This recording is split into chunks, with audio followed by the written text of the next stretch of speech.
Hi, my name is Krista DeVoe, and today I'm going to examine several cases in which torts have been brought against school employees or districts. First of all, what is a tort? It's a civil wrong committed by one person against another. Liability might result from deliberate acts as well as it might involve negligence. There are four different types of torts: assault, battery, false imprisonment, and defamation. And then when we look at negligence, there are four different elements that have to be established in order for negligence to occur. There has to have been a duty, that duty been breached, establishing proximate cause, and the injury did in fact result. I think one of the most overwhelming things about this assignment is realizing just how important it is for school leaders to be knowledgeable about the laws, to be able to model ethical behavior and enforce policies in order to keep students and staff safe and to avoid these sorts of legal issues. In the following, then, we'll examine 6 different cases where we see examples of torts that have been involving schools. The first that we're going to take a look at is Frome versus Como. And in it, we have an 8th grade student in a classroom in which there's a substitute teacher, Como, and he has asked several of the other students to leave the classroom because of disruptive behavior. When it came to Frome, he was slow to leave. Como grabbed his arm, and through the course of that contact, Frome fell, hit a podium, ended up against a blackboard. And the suit was filed claiming assault and battery. Now, the results of that court ruling were that battery was committed, but that it was believed to be justified in order to protect the learning environment. When I considered this case in terms of my school, I feel like reactions to this, we would definitely see some more training in how to manage a classroom and how to manage a situation that might be escalating. I feel like there would be increased administrator presence, especially when we were having substitutes in the building that may not be fully prepared to handle that. And it may even be time for some new procedures for how we will have students removed from the classroom if they fail to comply. As far as some proactive measures, I thought about some things that we've seen in our building. We went through some training on verbal judo, which the term sounds kind of silly, but the steps really do help to de-escalate a situation and keep students safe while also removing distractions from the classroom. The steps of verbal judo: first of all, you ask the student to comply instead of telling them what to do. It's less confrontational. The second step is to explain why it's important for them to comply with that request. The third step is to present options, choices that they can make to avoid any sort of further problems or punishments. And then step 4 is to confirm what their decision is. Usually by this point, things have kind of de-escalated and hopefully the students made a better choice. But if not, then step 5 is finally to act. And I know in our building, the expectation would be that not that you put your hands on students, but that you might call the office if they fail to comply at that point. The second case that I took a look at was Fischler versus students. And this one's a unique one in that it was a teacher suing students and parents for defamation. In this case, there were 2 girls that had labeled a male PE teacher as a perv and a creeper and spread false rumors about this teacher, suggesting inappropriate touching had occurred and that he was peeking in the girls' restroom. And through the course of this case, the court ruled to award over $300,000 in damages to the teacher. Now, when I think about this in terms of our building, it is a great reminder about just behaving professionally. Even though in this case, it was students committing the defamation, teachers could absolutely find themselves in the same situation, whether talking about coworkers or students. And so as far as being proactive, reminding teachers not to put themselves in positions where they would be speaking about others in an inappropriate way.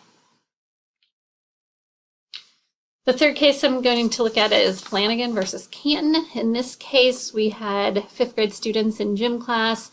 They had been rowdy and out of control the entire class period. The teacher sent them to the locker room to change at the end of the period, and although the teacher usually accompanied them to the locker room, in this particular case got caught by another student for, his words, 3 to 4 minutes.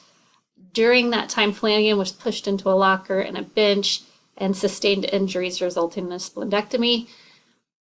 Through the course of the court proceedings, they ruled that the teacher on this occasion owed a greater duty because of the previous conduct of the students, that perhaps this behavior had been foreseeable. When I think about our school and what might come of that, I feel like there might be some new policy and procedure as far as that supervision. This case did cause me to ask our principals what that supervision looks like currently. Because when you think about it, it is a weird scenario. To be in the locker room watching students change is strange, but then the need for that supervision. And our building's current policy is that we have teachers directly outside in the hallway, outside the open locker room doors, and listening and hopefully able to get in there if a situation did arise. As far as being proactive about this, it kind of sounds like a classroom management issue. So maybe establishing some CHAMPS procedures, talking about when it's appropriate to have conversations, how you would ask for help, the type of activity that the teacher expects, movement that should be occurring and should not be occurring during the activities, what participation would look like, and then establishing any way that the students need to be safe. Circles would be another option that I thought of as far as some restorative practices among the students to build relationships and maybe avoid the confrontation that occurred in the locker room. The next case that I have is Hoyam versus Manhattan Beach City. And this is a scenario that we talk about in our building. I'm in a high school, and so the idea of students leaving during the day and the liability that we might be held to if something happened to a student who left during the day. In this particular case, we had a student who left during the school day without permission, and while standing near a street was hit by a motorcycle and sustained some serious injuries. The mother believed him to be safe in school, and that's why she filed negligence charges.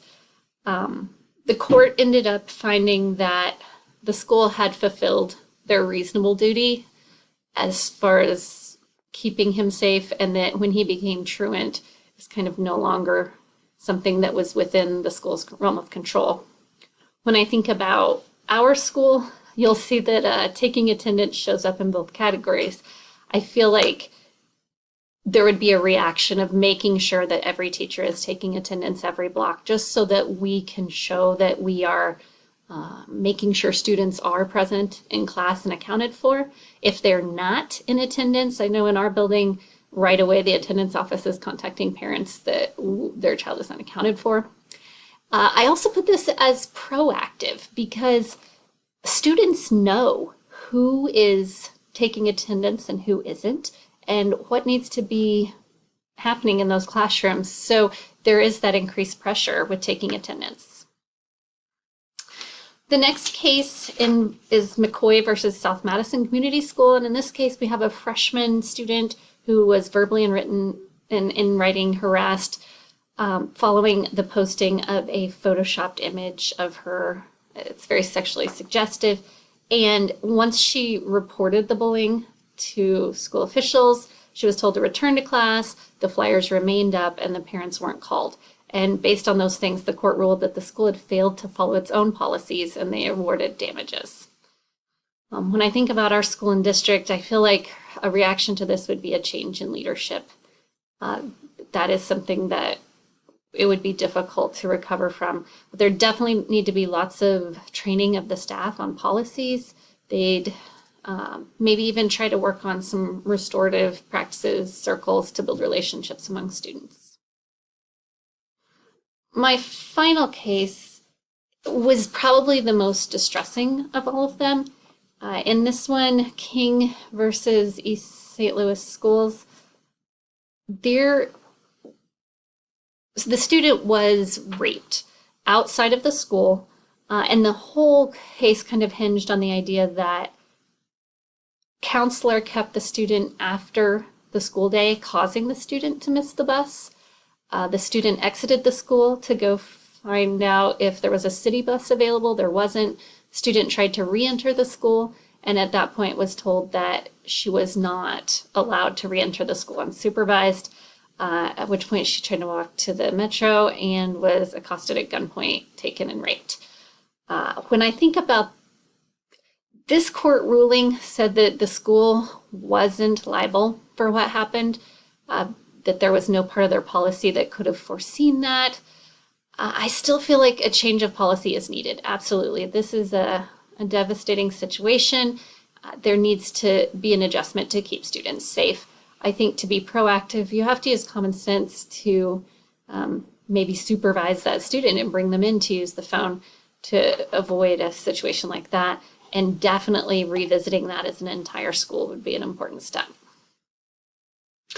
Overall, I believe that the benefits of communicating about these professional ethical expectations is that it helps us hold ourselves accountable, helps us hold each other accountable, and helps communicate what is expected. Clearly, it's necessary for leaders to review and write policies that are in the best interest of students, to try to anticipate the needs of their student body and be able to meet them. Thank you.